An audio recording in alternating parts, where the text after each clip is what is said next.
Bonjour à tous, aujourd'hui nouveau sujet, comment réduire ses impôts grâce au déficit foncier créé lors de locations non meublées. Générique Jean-Pierre.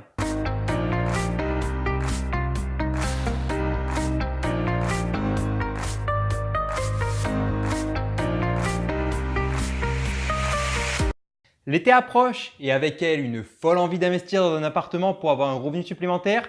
Vous êtes au bon endroit. Avant tout propos, la fiscalité des revenus locatifs nus et meublés n'est pas la même. Vous pouvez créer du déficit foncier seulement avec des revenus locatifs nus.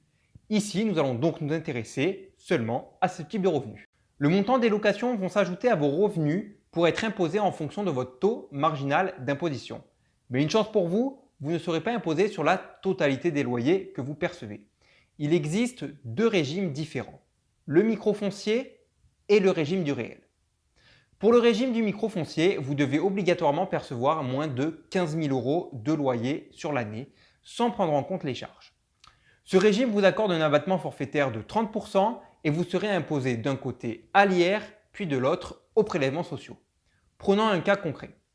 Mahfoud a acheté un appartement et le met en location. Il perçoit des loyers de 10 000 € sur l'année. À côté de ça, il met également en location un garage qui lui rapporte 1 000 € par an. Il a aussi un terrain vide qu'il loue pour 1 000 € par an également. Mahfoud étant astucieux, il a investi sur des SCPI qui lui ont rapporté 1 000 €. En tout, il y a 13 000 € de revenus fonciers. On applique l'abattement de 30% et on obtient la base taxable. Il sera donc imposé sur 9 100 € qui viendront s'ajouter à ses revenus. Disons que son taux marginal d'imposition est de 30%. On applique les 30% sur la base taxable et on obtient 2 730 €. Cette somme est donc l'impôt qu'il va payer au titre de l'impôt sur le revenu. Il y a également les prélèvements sociaux de 17,2% qui sont calculés sur le même montant. Donc 17,2% de 9 100 €, on obtient 1 565,20 €, soit un total de 4 295,20 €. Donc vous l'avez vu, pour le régime du microfoncier, c'est très simple. Prenons maintenant un second exemple avec une personne qui va choisir le régime réel. Damien perçoit 10 000 € de loyer. Il a fait un crédit pour faire des travaux de rénovation. Il en a eu pour 100 000 €. Les intérêts d'emprunt pour ces travaux sont de 1 000 € par an. Les assurances lui coûtent en tout 200 € par an et la taxe foncière s'élève à 1 080 €. Il peut également déduire le forfait de 20 € pour les frais divers. Il a un total de 102 300 € de frais et n'a perçu que 10 000 € de loyer.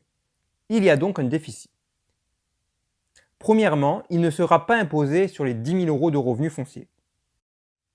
102 300 moins 10 000, 92 300. Et c'est là que le déficit foncier va être intéressant. Il va pouvoir imputer ce déficit sur son revenu global annuel, dans la limite de 10 700 €. Donc disons que Damien déclare un salaire imposable de 50 000 €, il va pouvoir déduire 10 700 € de son salaire, pour au final n'être plus qu'imposé sur 39 300 €. Il est donc doublement gagnant. D'un côté, il ne paiera rien sur les revenus fonciers, et de l'autre côté, son revenu global annuel diminue, diminuant donc son impôt. Et là, je vous vois venir, vous êtes en train de vous dire, oui, d'accord, c'est bien, on a déduit 10 000 € des revenus fonciers, on a déduit 10 700 € du revenu global, mais notre déficit, lui, il était à 102 300 € à la base, et vous n'avez pas tort. Mais n'ayez crainte, car le solde restant est reportable, mais uniquement sur les revenus fonciers, et ce, pendant 10 ans. À noter également que les intérêts d'emprunt sont déductibles uniquement des revenus fonciers et jamais du revenu global. Si vous avez plus d'intérêts d'emprunt que de loyers, une partie des intérêts d'emprunt ne pourront être déduits.